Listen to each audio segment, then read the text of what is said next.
Hey, what's going on everyone? Welcome to the live stream for the Legend of Zelda XS, where we'll be taking a look at the project and its development and how it kind of came to be and why it came to be. So I know we have a couple of people already here. Looking forward to this. So pretty much this is just going to be kind of like a short overview and a Q&A of the project, just to kind of introduce it to the public, in a little bit more of a coherent manner, because I don't think there's really any video or any kind of explanation of this project that I've ever done in the past. And this is a project that I am still sort of working on in the background. I'm not really quite entirely sure right now if it will actually, ever get finished, because all the games are always coming out. But for a little bit of background context for those who are here who don't know what this is a timeline reconstruction for the Legend of Zelda series, a kind of venture fantasy series produced by Nintendo, which I'm sure you're probably already familiar with because it's quite popular.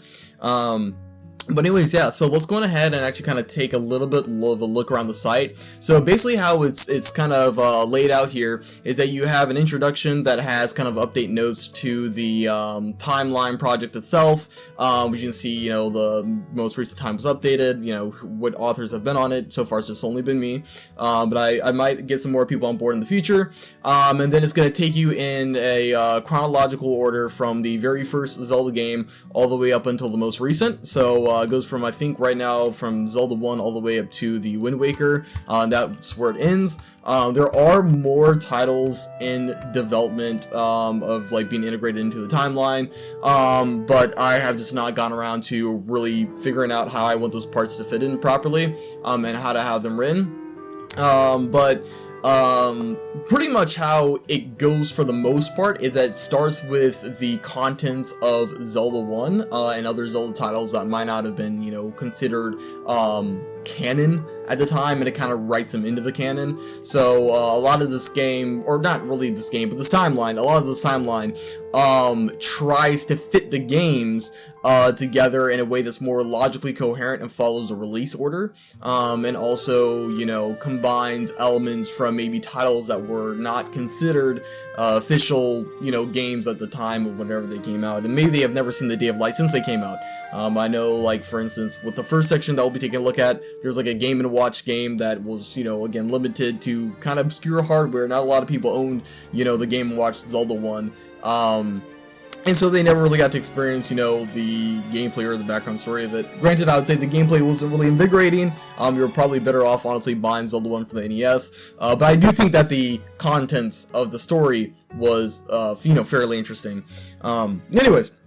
So we're going to go on ahead and, hop right in here, and we're not going to read everything that's here, because it is pretty lengthy. I do want to obviously leave a lot of this for people to go through and read their, on their own, and kind of come to their own conclusions and how they feel about it. But I'm going to give, like, kind of a general overview of each section, and, as we go along, we'll take questions and see how that works out.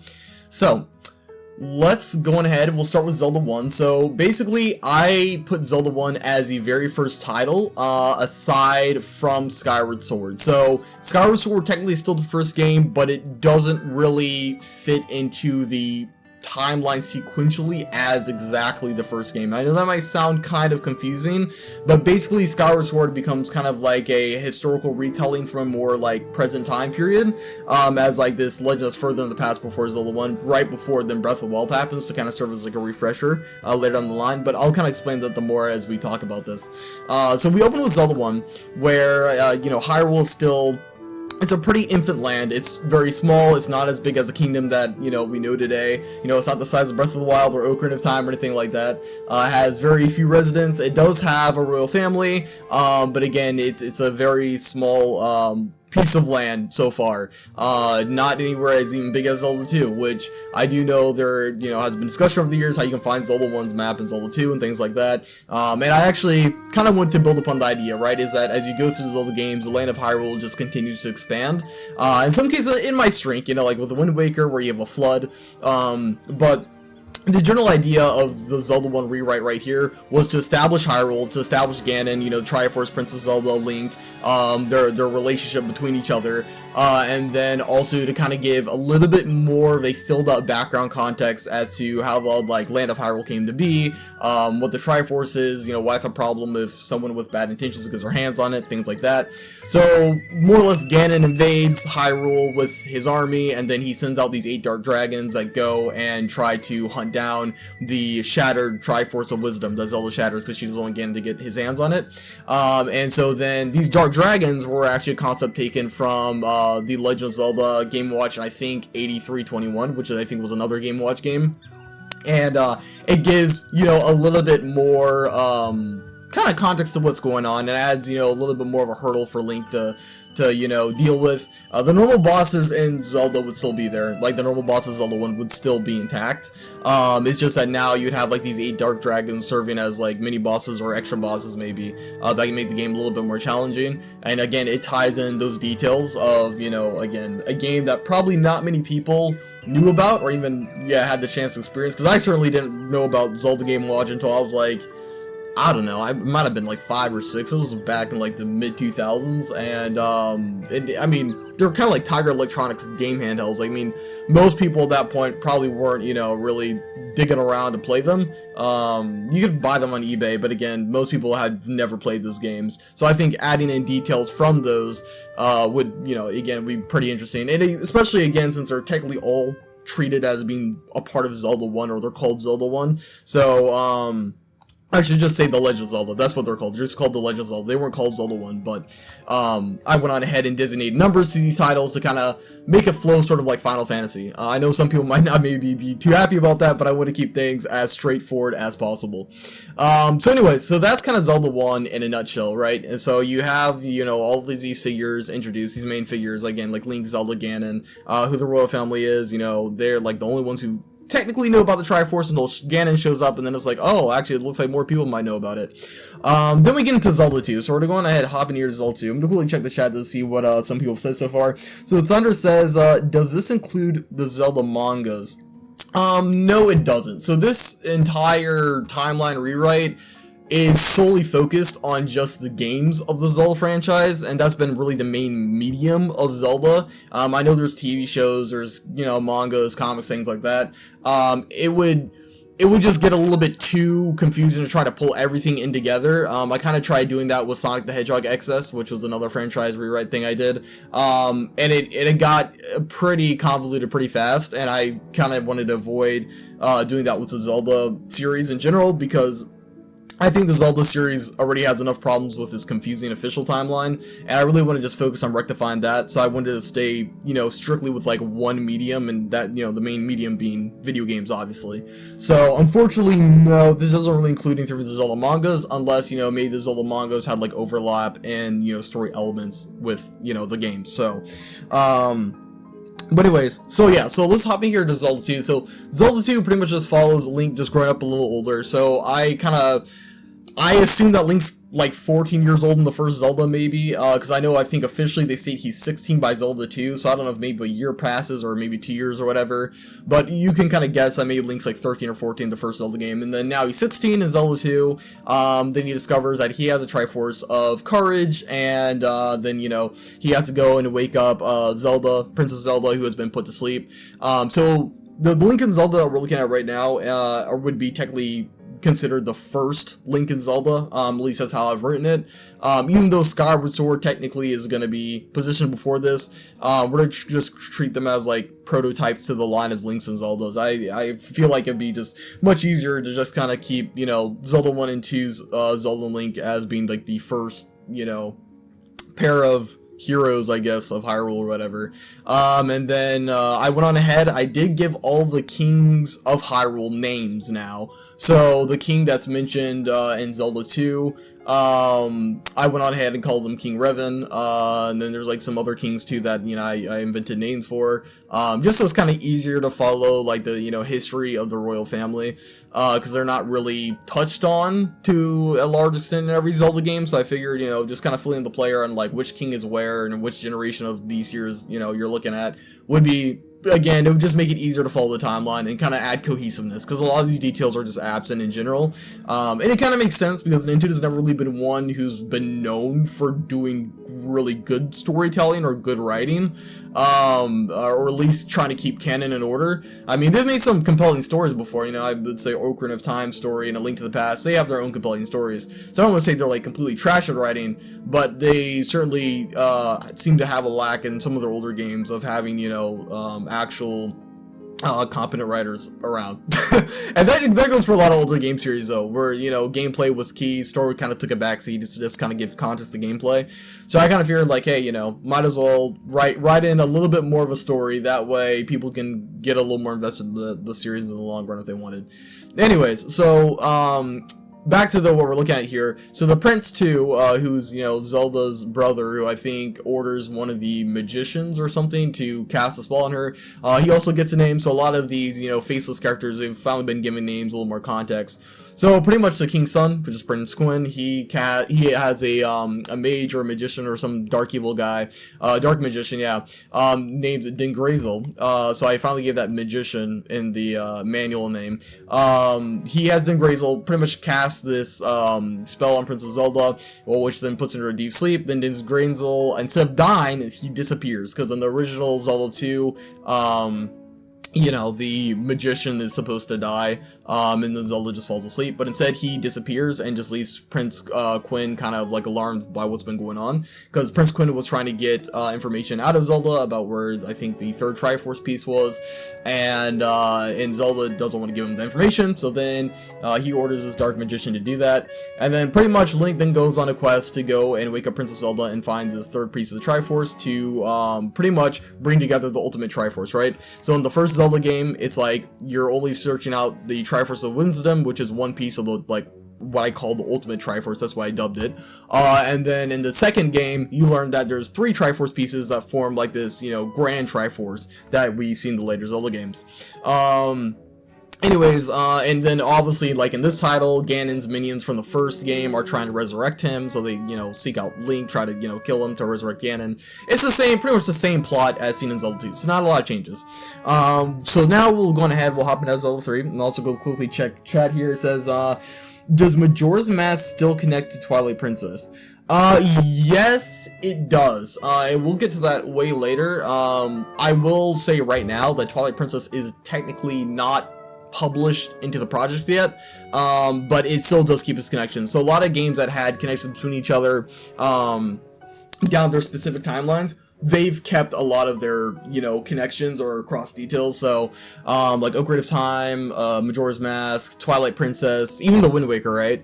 And you'll kind of see how I handle that. I tried to bring as many details together that were, you know, as familiar as they could be, as close as possible, pretty much, to keep things close enough to what we already know about the Zelda, you know, Zelda series or Zelda franchise, but also, you know, having to work around a couple of issues in order to make it fit in a linear narrative or a linear timeline. So Zelda 3 here follows largely the exact same plot of Link to the Past, right? The only difference now is that Zelda 1 and 2 take place before it, and Zelda 3 is the sequel to Zelda 2, as I think it said on the North American box art, but as we all later found out, apparently Link to the Past was supposed to be a prequel to both games, and I thought, honestly, that was kind of stupid for a number of reasons. One, because Link to the Past is way bigger in map size than the you know, former 2 games. 2 is because the kind of, I guess I should say, the progression of, I don't want to say the progression of warfare, but I feel like the stakes start to really get a lot more intense by A Link to the Past, and we're going to kind of see that here in a second. And so I wanted Link to the Past to follow the other 2, and again, I'm trying to make like a linear timeline that follows like a release order. Of course, you know, you can't always do things that way. Like, even if you look at Star Wars, we got like I think the first 3 films, they are like smack dab in the middle of the franchise technically, and then we got the first 3 that were prequels to those, and, you know, the whole timeline from there. But yeah, I kind of wanted to just see what would it be like if we could get all these games kind of work together in release order, bar maybe 1 or 2 games, which again, Skyward Sword, you know, I'll talk a little bit at the end about what I'm probably going to do with it if I ever get around to continuing this project. So in Zelda 3, the stories of Zelda 1 and 2 have already happened. The first Link and Zelda, they pass away, along with Prince Quinn, who then becomes the king, and then King Revan, he died at some point in between there as well. And then pretty much after just those details, everything else literally follows A Link to the Past, beat for beat. The only difference is that the first imprisoning war, I believe, as it's called, which, let me scroll down here. So the first imprisoning war, right, which would be the sages sealing Ganon in the Sacred Realm, because he comes back, he gets himself a human form, he invades the Sacred Realm with his band of thieves, he kills them off, he takes a Triforce. So then this kind of like sealing war, right? And instead of calling it like the Sealing War or something else, at this point I just decided to call it the First Imprisoning War, and then there's going to be a second Imprisoning War later on, and that one happens with Ocarina of Time, since both A Link to the Past and Ocarina of Time do share a lot of plot elements, and I don't know if that was necessarily intentional by Nintendo, if they were trying to just kind of make a 3D Link to the Past, but I don't know, maybe some of you guys will recognize that reference from an old sequelitis video from like years ago. But anyways, so more or less Link, he goes and defeats Aghanim, who, is like Ganon's alter ego, and, he gets a pendants, the 3 pendants, he gets the Master Sword, then he goes and defeats Ganon in the Golden Land or whatever that's been corrupted, and it restores peace to the world. So again, I'm not gonna read all of this, because, again, I want to leave it to other people to read, but I do want to say that by this point, in the timeline, we are, seeing Princess Zelda 2 and Link 2. Or I guess the hero of, I'm not actually sure, what is he called? The hero of realms, right? So we had the first Link that was a hero of legend, and then we have the second Link that's going to be the hero of realms, who will also then appear in Link's Awakening DX, and then we get into Ocarina of Time. For anyone, again, who might be asking, like, about the official timeline, or like, well, wait a minute, isn't Link's Awakening, like, after the Oracle games or whatever, like, a lot of stuff, again, got reworked just to kind of line up with the, shelf release schedule for these games, so, you're gonna see, again, stuff listed as the years that they came out, instead of, again, as really playing to the official Zelda timeline. So anyways, yeah, so then, this Link becomes the Hero of Realms, we got Princess Zelda 2, and, this, I think, is King Mathios, or Mateo, I think is the, King Mathio. I don't know how to pronounce that name, to be completely honest. I forgot, actually, when I had written this, if I hadn't even, actually, documented half the pronunciation of some of these names. So I might actually be butchering the names that I put into the project. But yeah, so then there's, the second King of Hyrule. And that added gameplay segment I was talking about a little bit earlier, considering, the, first Imprisoning War. It would function sort of like a gameplay piece similar to Halo Reach's gameplay, right? Where you're, kind of fighting to a dead end, right? Or you're fighting to your death, I should say. Not necessarily to a dead end, but, it's like the end of your heroic journey, it ends in, you dying. And so for that small gameplay segment, you'd be taking control, I think, of a Hyrulean knight named Aziel, who fights from Hyrule Castle up to the peaks of Death Mountain, to help the sages, seal the portal to the Dark World. Then we're gonna go on ahead and look here at Zelda 4, but I'm gonna take a second just to check chat, see what you guys might have been saying so far. So someone says, so is Skyward Sword no longer the first game? No, Skyward Sword still is the first game. It absolutely still is the first game. Yeah, because this is from Cat Dimes. It is a first game. It's just that the way in which it's positioned to the timeline, it's basically going to be a legend being told from the present day into the past, and it's kind of like you play the game in the past, so it kind of makes sense. So, technically when the story is being told, when this legend is being told, happens after, I think, Twilight Princess, but, the actual events of that legend, they happen before Zelda 1. If that sounds kind of confusing, I'll, again, expand on that a little bit later as we keep going through these games, but yeah, I mean, hopefully that kind of gives a gist for now, but again, I can expand later if people are still kind of confused. Then there's Zelda 4, right, so this will be Link's Awakening, the remake of it in DX. So some of these games, right, they're going to include their remakes of their counterparts, or their, iterative releases. And so here, I decided to really kind of change things up in the sense that I wanted to take details from later games and integrate them into earlier games, so that way, again, it builds more cohesion in the timeline. So I figured, you know, Link's Awakening is about Link being at sea. You know, he's crossing the seas, I think. He was supposed to be crossing back from Labrana Holodrum, I believe. Or at least that's the idea. But I don't know if it really says that anywhere officially in the manuals, since, again, Link's Awakening released before the Oracle games, and so I don't think Nintendo had really actually settled on those details, when they had to put the games together. I think that's something that just kind of fans just imagine in their head later on. So I decided to say, hey, you know what, look, we'll just say that Link went out to sea to maybe travel a foreign land because, you know, he wants to improve his swordsmanship or become a better person or a better hero or whatever it was that is said in the manual, and I decided to just treat the sea that he crosses as the Great Sea, right? Since this is an unidentified ocean anyways, in the game's prologue, so I was like, hey, you know, this is the first big body of water we've seen in any Zelda game aside from maybe Zelda 2 with its, I think, seas. Yeah, so I was like, hey, I'll just introduce the Great Sea here, which comes into use later on with Wind Waker. So that's pretty much what this is right here that we're looking at. You know, it follows the plot of Link's Awakening DX, and this is kind of like the introduction of the Great Sea, more or less. And then we get into the Legend of Zelda Ocarina of Time, and so then this is the decline of Hyrule, so things start to kind of really go downhill at this point after Hyrule was saved. You know, it's going to become prosperous after, you know, Zelda 3 and Zelda 4. So this follows the plot of Ocarina of Time pretty closely for the most part. The only difference is really the Second Imprisoning War being detailed here, and labeled as that. So I don't remember if the official timeline had 2 Imprisoning Wars. I don't think it did, but I decided to go on ahead and put 2 Imprisoning Wars, or label them as 2 Imprisoning Wars, along with, actually, let me show you guys this too. There's also a thing called the Siege of Hyrule, and so the Siege of Hyrule is kind of the points in time when Ganon makes a, pretty much a big stride to invade Hyrule, right? So he did that in Zelda 1, then he got defeated, he's dead in Zelda 2, Zelda 3 he decides to go straight to the Sacred Land, or Realm, he gets trapped in there. Then he's still trapped in there, I think, by, what is it? Or he's defeated, and then Zelda 4 happens, and then with Zelda 5, this is where we see the Second Imprisoning War, because the First Imprisoning War again happened in Zelda 3 that was preventing Ganon from getting back into Hyrule, and corrupting both worlds.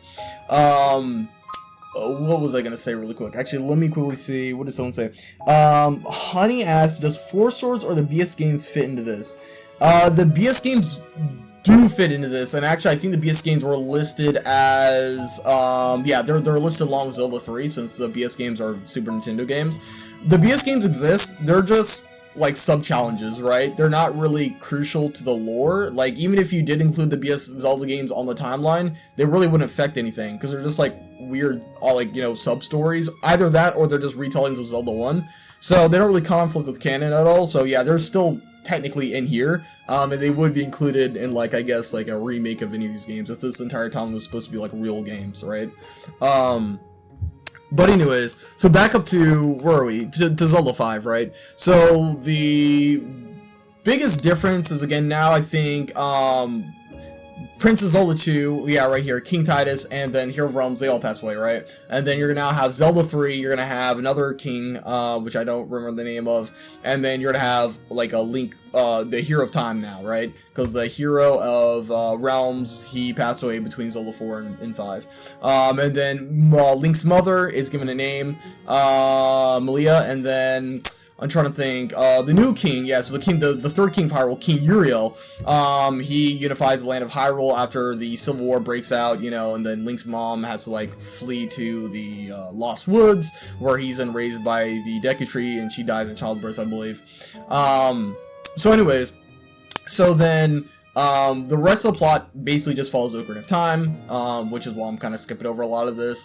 Again, the biggest change is just that I decided to go ahead and just call the Imprisoning War, the Second Imprisoning War, and the Sealed War in A Link to the Past is now called the First Imprisoning War. Just to kind of keep consistency with naming things. So there's 2 Imprisoning Wars, and then Majora's Mask happens, which still features Link 3 and Princess of Zelda 3 and stuff. And Link goes on an adventure there. Then he actually returns from Termina and just accepts that Navi's gone. And the reason why I didn't have him turn to Stalfos is because, 1, Twilight Princess is quite a few games away still at this point, and that would cause problems. And 2, I don't really see what would be the plot benefit of having Link turn into a Stalfos at this point. Even though, again, you can say, well, he's gonna turn into, the sword master, or what do you call it? The I can't even remember what it's even called from Twilight Princess. The Spirit of the Hero or something, or I can't even remember. Hero Shade, that's what it is. Okay, sorry. Yeah, I was just trying to go through multiple things in my mind. But anyways, yeah, and so I was like, really any of the links could turn into the Hero's Shade if you wanted them to, and so I just kind of didn't really care to have the Hero of Time necessarily turn into the Hero's Shade. Granted, I know to some people who would be reading this, that would be seen as blasphemy. But again, this is just an exercise in research and creative writing, so it's not supposed to really follow the Zelda franchise strictly. And I did have plans in my mind to make the Hero's Shade be one of the other heroes that kind of would have qualities pretty close to what the Hero of Time would have anyways, so I'm not really, again, too worried about it. Anyways, so then Zelda 7 would be the Oracle games combined. It wouldn't be split anymore. It would be the, you go through the lands of Labrana and Holodrum together, one or the other order, and then you would experience some of the content from the canceled Mystical Seeds game, or Oracle Secrets, or whatever it's going to be called, the third Oracle game that got canceled.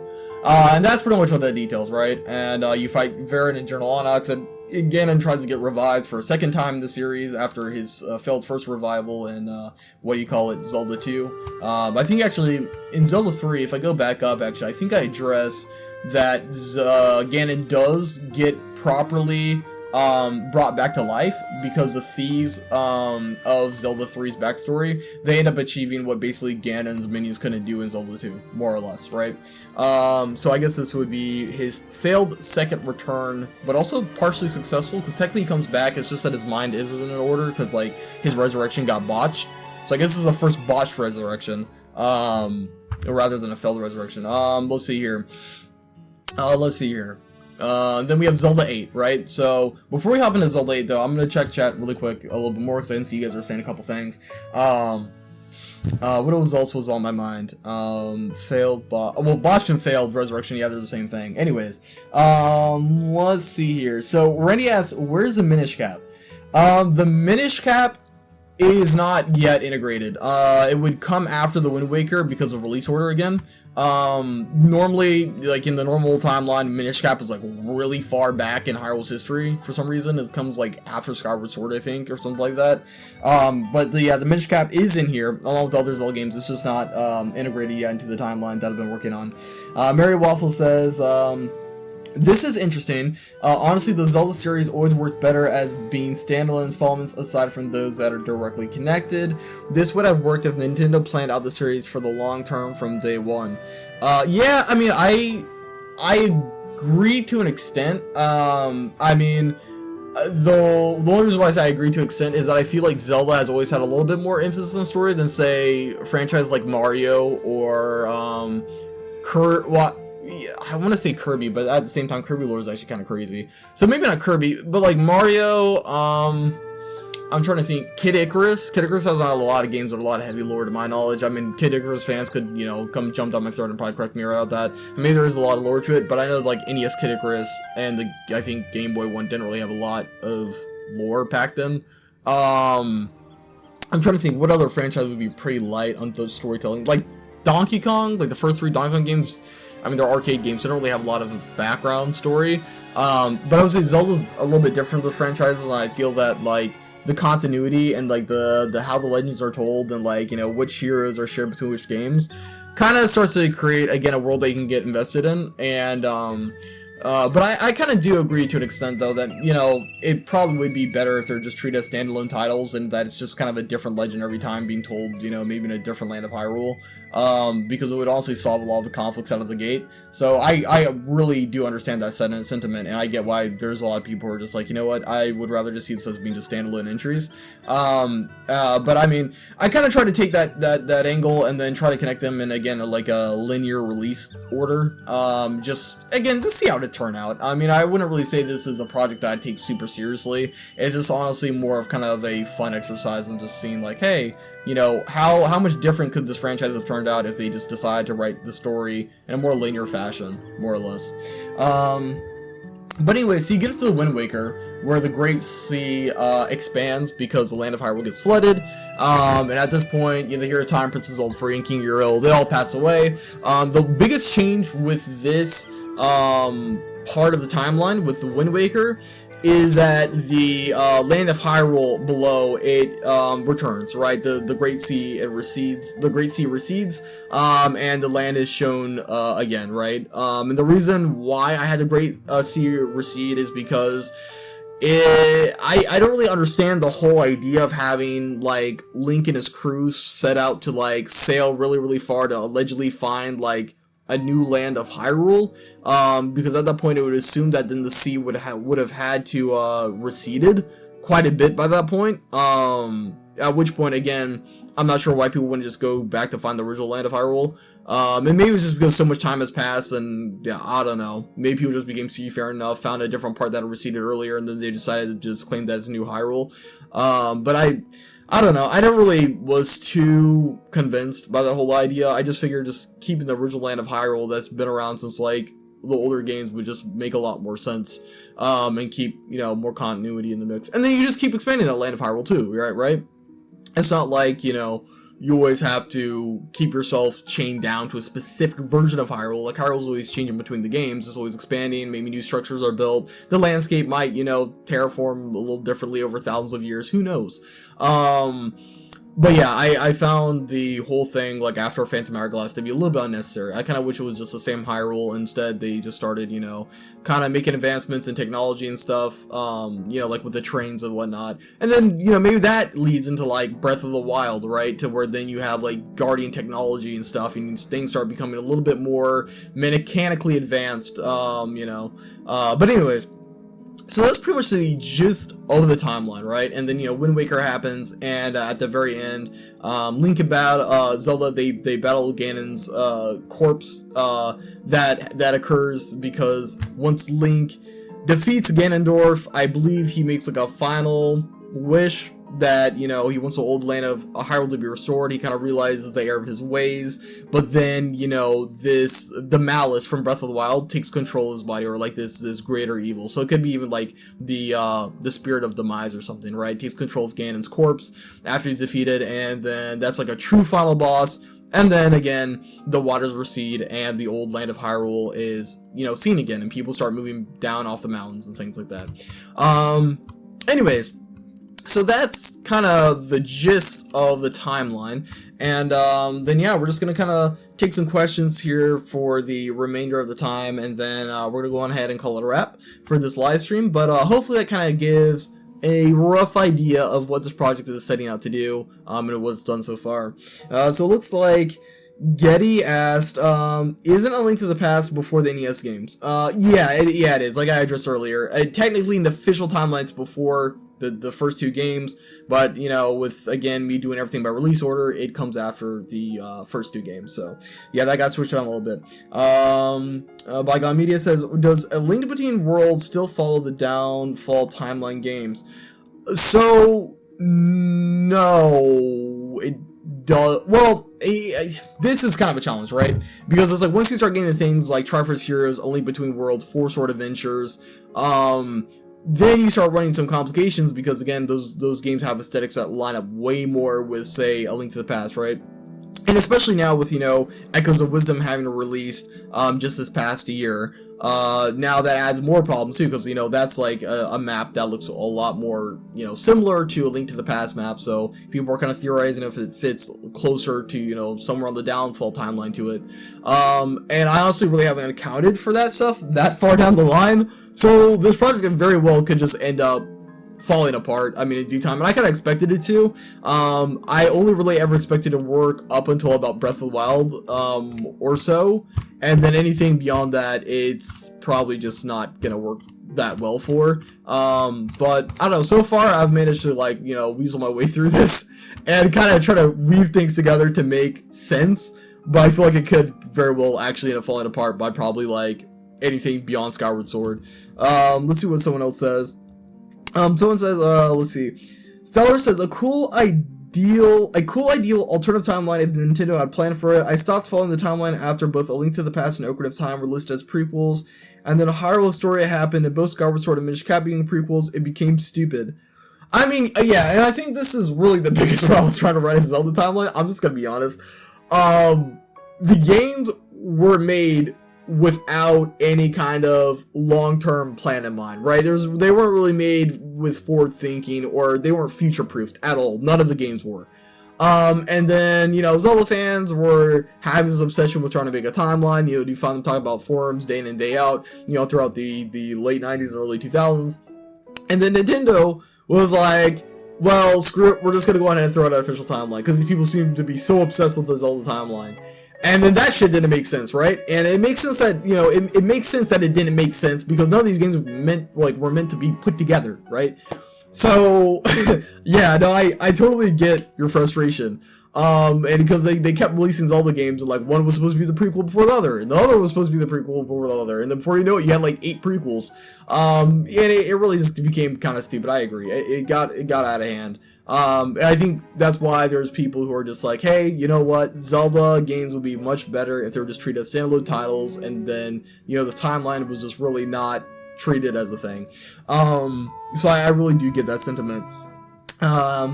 Let's see here. Kat says again, do the Oracle games have their true story, or is it still split with either route being canon? So, the Oracle games, yeah, they only really have their true story intact. The kind of alternate route things aren't really treated as canon. I guess you could technically play the games that way still in a remake or a re-release. I mean, I'd hope you could, because not having that ability would kind of suck. It would kind of make for a lackluster remake.